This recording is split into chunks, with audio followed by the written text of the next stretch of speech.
Hello, and welcome back to Let's Play Paper Mario and the 1000-Year Door. This is Milesluigi. Welcome to Backtracking Extravaganza Super Ultra Awesome Monster Truck Farming Tractor Awesomeness. Before we do our Farming Tractor Awesomeness, though, I just want to take time to point out a really awesome item that exists in this shop called a Point Swap. Swaps your HP and FP. Just think of the possibilities. Let's just say I have, I don't know, an FP healing item, but I'm low on HP. I could use the Point Swap to heal my HP from my FP, then use the Koopa Tea to bring back my FP. Obviously, a Gem and Jelly would be a lot better in that regard. But basically, this is a great universal strategy. Crap, I'm low on health. Crap, I need FP item. And it can also be exploited in an interesting way. Well, since I'm headed off the road for it and this will take a while, I might as well explain. Thank you, Yoshi, for teaching me about this. It's basically where you bring your FP to 1, and then you use the Point Swap on your partner, putting your partner purposely in peril. A little thing called a spare tire. Use that, use a Mega Rush partner badge, maybe more than one if you have more than one, and your partner is basically a living nightmare. Especially if it's Yoshi. Oh my gosh. Spare tire on Yoshi would wreak absolute havoc on the enemy. Anyway, with that out of the way, yes, today I will be farming. A lot of farming. And what am I specifically talking about by farming? I mean Piantas. Going over to the Pianta Parlor, you may remember me playing the playing game for forever and ever. Oh, message from Peach.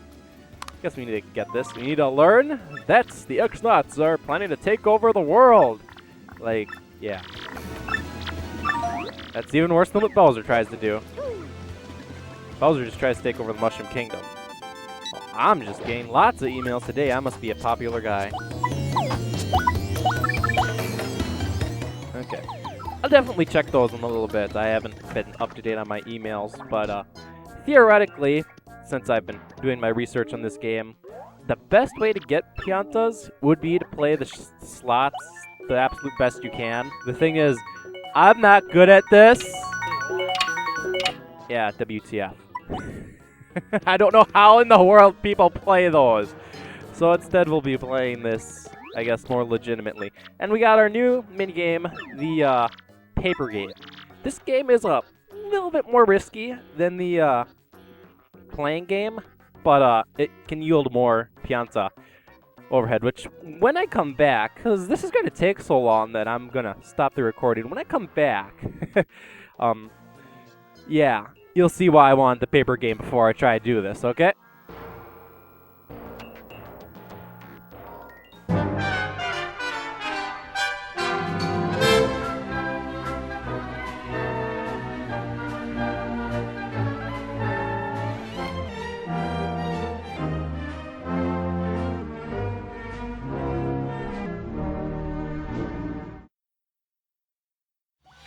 Hello everybody, and welcome back. Just for a reference before I even talk about anything else, I've been at this for about an hour and 34 minutes. Actually, that's exactly how long I've been at it. Anyway, I'll just take this first moment to talk about the paper game. It's basically a little bit risky, but once you get good at this, this is probably the fastest ways to get Piantas, except for, you know, the slot machines. Strategy is very simple. Stay on course. Falling off the course is the worst thing you could do because you get 0 Piantas if you fall off the course and you retire. Trust me, you don't want to do that. You want to get first place, which will give you 20 Piantas. You run forward. If the wind starts blowing, you go into paper mode. It's as simple as that.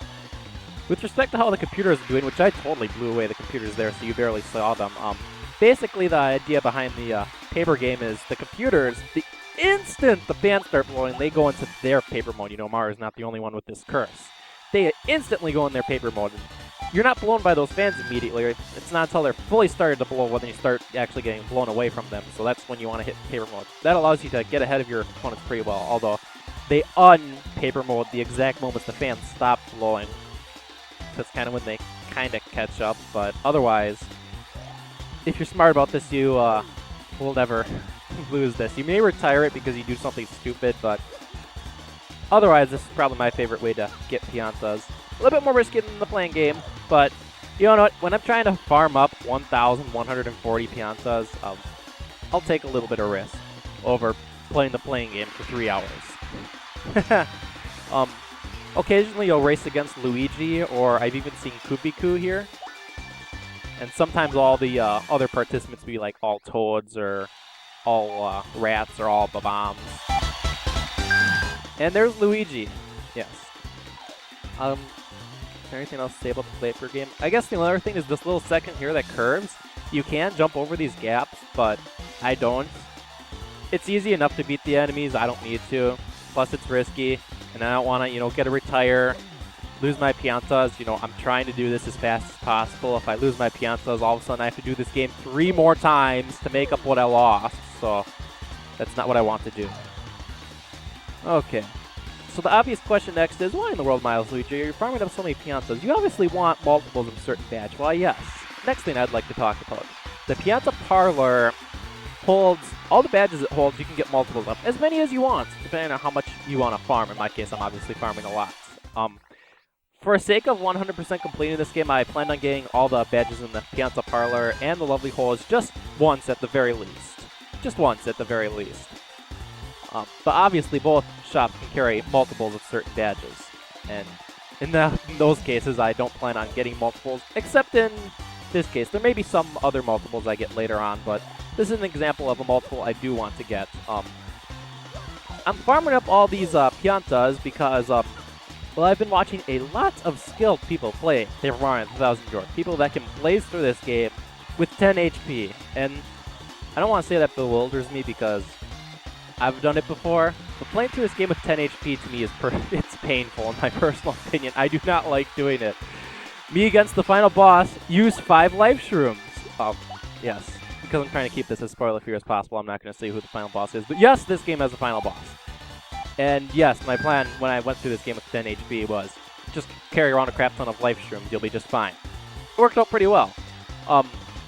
Ideally, whenever you go through Paper Mario 1000 Year Door, you want to upgrade your badge points as much as possible. It pains me whenever I see somebody blaze through this game. They're at, say, this chapter. They have 35 HP, 30 FP, and 6 badge points. And trust me, I've seen people play through the game like that. It sickens me personally. I, as a Let's Player, want to make as skilled playthrough of this as possible. My playstyle is a little bit more defensive than, the maniacs that decide to go out there with 3 P up, D downs. And super guard everything. I can't do that. But at the exact same time, I want to showcase a skilled playthrough, a skilled defensive playthrough if anything else. What I'm doing here is I'm farming for a crap ton of Piantas so I can get a lot of HP pluses and FP pluses. Consequently, since I basically have free reign over the amount of HP and FP I have, I will never have to level up HP or FP ever again. Instead, I will just regulate it through HP plus and FP plus badges, and I will have a lot of badge points. Viewers will be happy that I have a lot of badge points, and yes, it'll be a glorious day. Well, that's everything I wanted to cover. Now I gotta play the paper game a few more times. You gotta love redundant tasks and the ability to explain anything. Anything else you want to talk about, Milesluigi, while you're at it? Not really.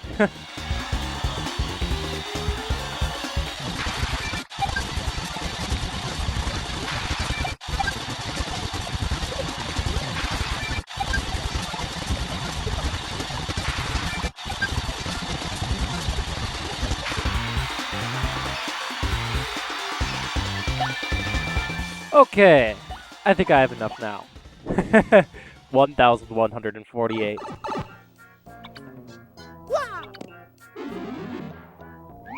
Alright, so in my quest to, get every badge that they do sell here, I will be buying another HP Plus partner, even though I don't really plan on ever putting it on. Maybe I will. That's the first badge I'll get. And then I'll be getting 4 HP Pluses and 4 FP Pluses. So here's the first one. Oh, crud. That's what I get for pressing the B button. There's the second one. There's the third one. There's the fourth one. There we go. And then HP pluses, 4 of these.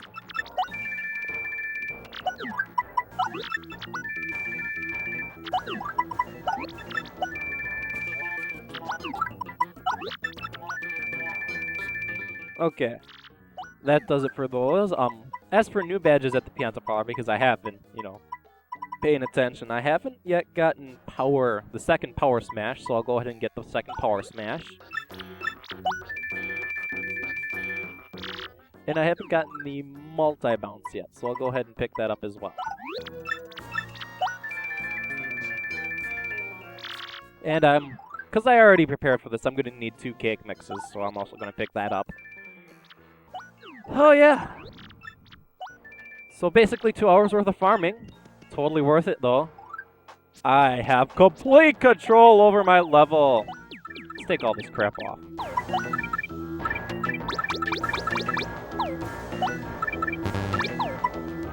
Well, I need to heal first, but try and kill me now. I need to heal first. Yeah. With the incredibly excessive amount of farming that I happen to have to do this episode, I'm gonna save, actual Backtracking Extravaganza Super Ultra Awesome Monster Truck Awesomeness, not Backtracking Extravaganza Super Ultra Awesome Monster Truck Farming Tractor Awesomeness for the next episode of Let's Play Paper Mario. Just one more thing I want to take care of. I'm gonna try to sequence break the game and go in here. And obviously it doesn't work. The pipe rejected you. Mario, PhD in a lot of crap. Plumber, cannot figure out that pipe. We'll see why, and many other things, on the next episode of Let's Play Paper Mario and the 1000-Year Door. This is Milesluigi.